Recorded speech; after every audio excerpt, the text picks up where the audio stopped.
विद्युत शक्ति उत्पादन केंद्र से उपभोक्ताओं तक पहुंचाना विद्युत पारेषण कहलाता है। विद्युत आपूर्ति प्रणाली में तीन मुख्य कारक होते हैं: उत्पादन केंद्र, ट्रांसमिशन नेटवर्क, डिस्ट्रीब्यूशन नेटवर्क। उच्च वोल्टेज प्राइमरी ट्रांसमिशन लाइन विद्युत ऊर्जा को 132 किलोवोल्ट पर 3 फेज सिरोपरी लाइन द्वारा संचारित करती है। ग्रिड स्टेशनों पर स्टेप अप ट्रांसफार्मर लगे होते हैं। अल्टरनेटर को स्टेप अप अथवा स्टेप डाउन ट्रांसफार्मर में से संयोजित करने वाली इंसुलेटेड लाइन मेन फीडर कहलाती है। एसी को डीसी की अपेक्षा एक स्थान से दूसरे स्थान तक भिन्न लाइन अपव्यय तथा निम्न लागत पर पारेषित किया जा सकता है। डीसी जनित्र में कम्यूटेटर प्रयोग किया जाता है, जिसकी उपस्थिति के कारण उसके आर्मेचर को सीमित घूर्णीय गति पर ही प्रचालित किया जा सकता है। डीसी में वोल्टता वृद्धि के लिए रोटरी बूस्टर प्रयोग किया जाता है, जिसके कारण अधिक विद्युत अपव्यय होता है। एक silicon controlled rectifier SCR 100 ampere तक की विद्युत धारा पर एसी को डीसी में परिवर्तित कर सकता है। उच्च वोल्टता वाली एसी लाइन की स्थापना में उच्च सामर्थ्य वाले अचालक प्रयोग करने चाहिए। विद्युत लेपन, धातु शोधन, बैटरी चार्जिंग, इलेक्ट्रॉनिक उपकरणों का प्रचालन आदि कार्य डीसी द्वारा ही किए जा सकते हैं। कम मान वाली विद्युत धारा के पारेषण के लिए अपेक्षाकृत पतले चालक तार प्रयोग किए जाते हैं। विद्युत धारा के मान में 95% कमी हो जाने पर चालक तार की धातु वजन में भी 95% तक कमी प्राप्त होती है। उच्च वोल्टेज एवं निम्न विद्युत धारा पर शक्ति पारेषण में वोल्टेज रेगुलेशन का मान अधिक रहता है। सिंगल फेज हेतु शक्ति निम्न सूत्र द्वारा ज्ञात की जाती है: शक्ति P वोल्टता V × सिंगल फेज धारा I × cos फाई।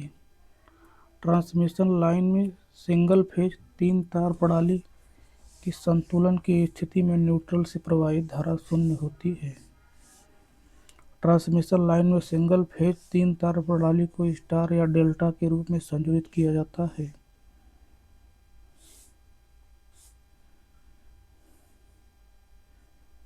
अब देखिए,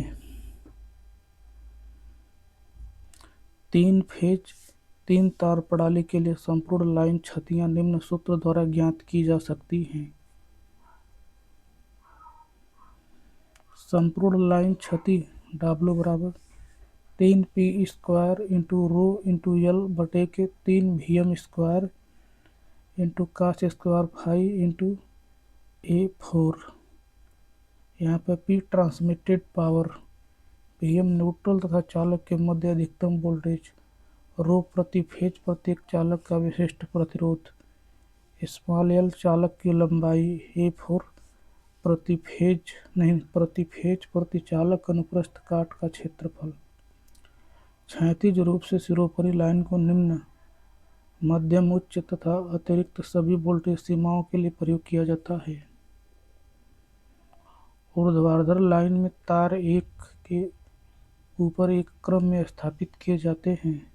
सिरोपरी लाइन में प्रयुक्त लकड़ी के खंभे की लंबाई 6 से 9 मीटर, व्यास 15 से 25 सेंटीमीटर होता है। सिरोपरी लाइन में प्रयुक्त सीमेंट कंक्रीट खंभे के बीच एक खोखली नली होती है, जिसमें केबल स्थापित किए जाते हैं।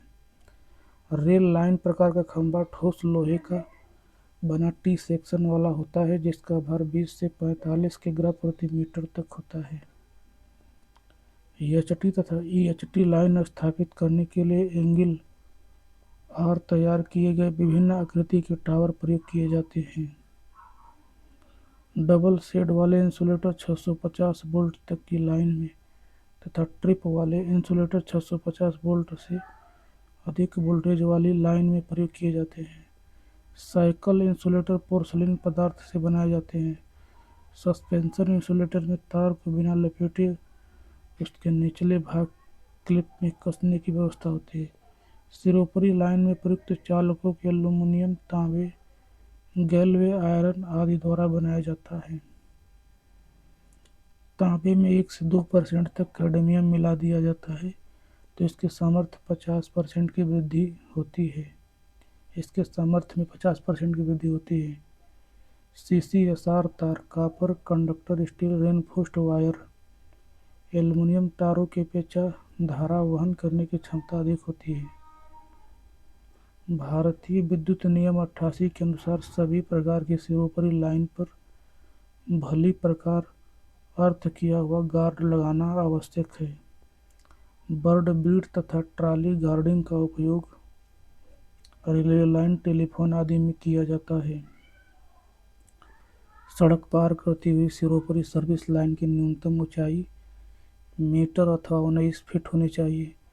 निम्न वोल्टता लाइन के द्वारा उपभोक्ताओं को 403 फेज आपूर्ति की जाती है।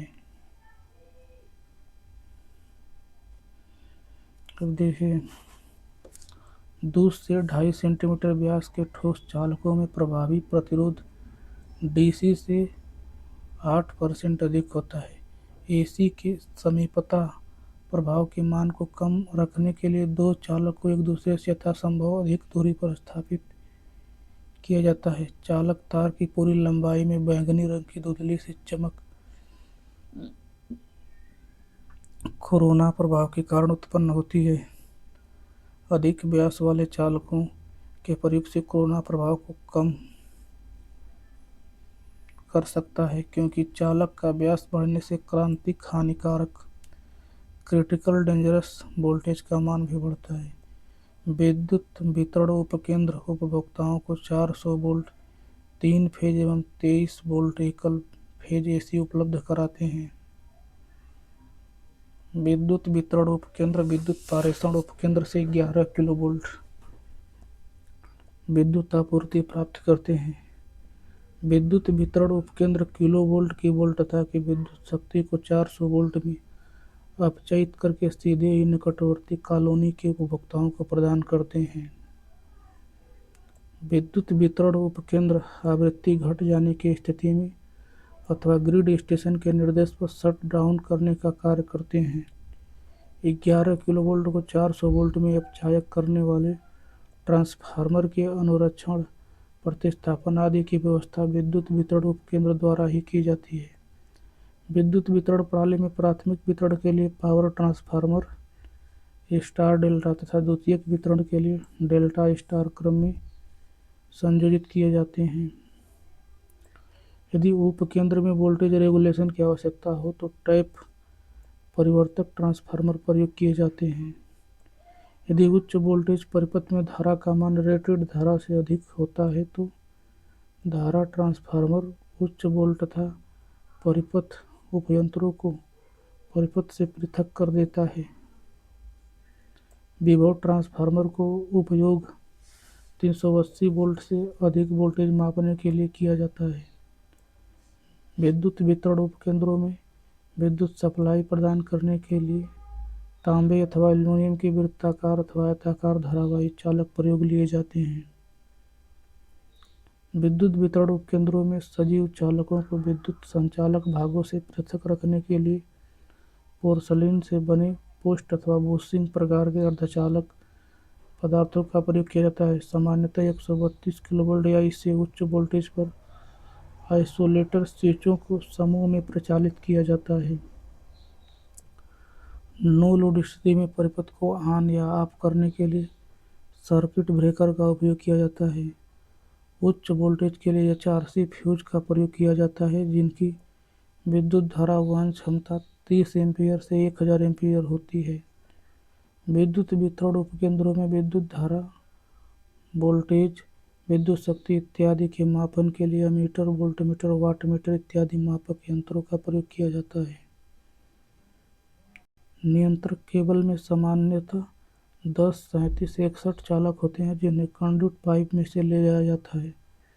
स्विच बोर्ड साधारणतः अचालक पदार्थों जैसे एबोनाइट, एस्बेस्टॉस, स्लेट आदि से बनाए जाते हैं। विद्युत वितरण प्रणाली के मुख्य भाग फीडर, वितरक तथा सर्विस मेन्स होते हैं।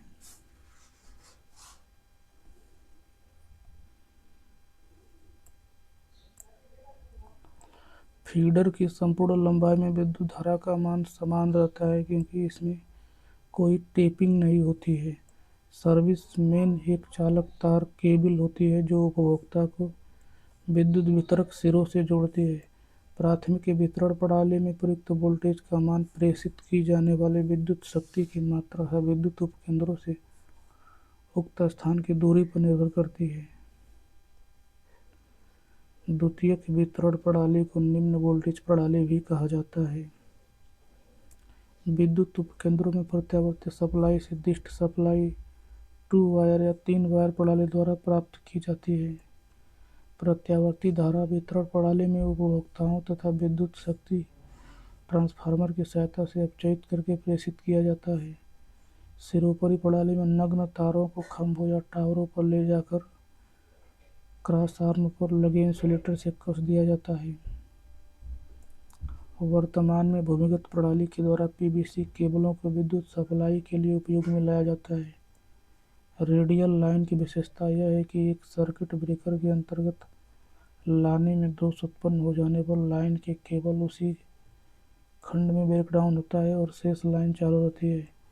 रिंग प्रणाली में प्रत्येक वितरण केंद्र को दोनों ओर से सप्लाई प्रदान की जाती है, जिससे कि एक ओर से सप्लाई बंद हो जाने पर दूसरी ओर से सप्लाई चालू रहती है। यदि एक राज्य के कुछ विद्युत उत्पादन केंद्रों में किन्हीं कारणों से ब्रेकडाउन हो जाता है तो अन्य राज्यों से अंतःसंयोजी इंटरकनेक्टेड प्रणाली द्वारा विद्युत शक्ति वितरण व्यवस्था चालू रखी जाती है। विद्युत वितरण उपकेंद्रों में अपचायक ट्रांसफार्मर से नियंत्रक पैनल तथा नियंत्रक पैनल से वितरण लाइन तक की वायरिंग सामान्य बस बार प्रणाली से संपन्न की जाती है। शक्ति प्रणाली के अस्थायी विद्युत दोष के अंतर्गत सिरोपरि लाइन चालक का टूटना, सपोर्ट में संपर्कित होना, धारावाही चालकों का परस्पर जुड़ाव इत्यादि दोष आते हैं। परिपथ में लघु परिपथ दोष उत्पन्न होने से परिपथ का प्रतिरोध लगभग शून्य हो जाता है, जिस कारण धारा का मान उच्च हो जाता है। पोर्सलिन इंसुलेटर की विफलता से ओवरहेड लाइन चालक के पोल संपर्कित होने के कारण भू-संपर्कन दोष उत्पन्न हो जाता है। तड़ित चालक बादलों के आवेश को अपने निम्न प्रतिरोध वाले मार्ग पृथ्वी में पहुंचकर भवन, चिमनी, टावर, विद्युत लाइन आदि को सुरक्षा प्रदान करता है। हॉर्न गैप तड़ित प्रग्राही डाइवर्टर को दो समांतर चालकों से बनाया जाता है जो देखने में गाय के सींग की भांति लगता है। ऑक्साइड फिल्म तड़ित प्रग्राही बनाने में पीतल से बनी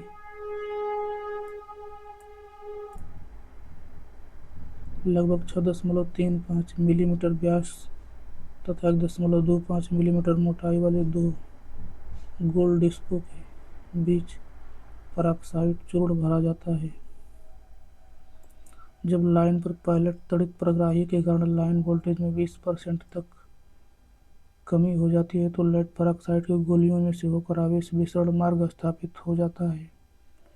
थायराइड तड़ित प्रग्राही में कार्बनिक मिश्रित पदार्थ से बनी डिस्क प्रदान की जाती है। विद्युत वितरण उपकेंद्रों में स्विचिंग, नियंत्रण एवं रक्षण के लिए रिंग गियर्स का प्रयोग किया जाता है। स्विच गियर्स के अंतर्गत IC, TP switch, circuit breaker, isolator, MCB, relay, fuse आदि युक्तियां प्रयोग की जाती हैं। आर्क प्रायः विद्युत इलेक्ट्रोडों के मध्य वायु में उत्पन्न किया गया इलेक्ट्रोड का विसर्जन है।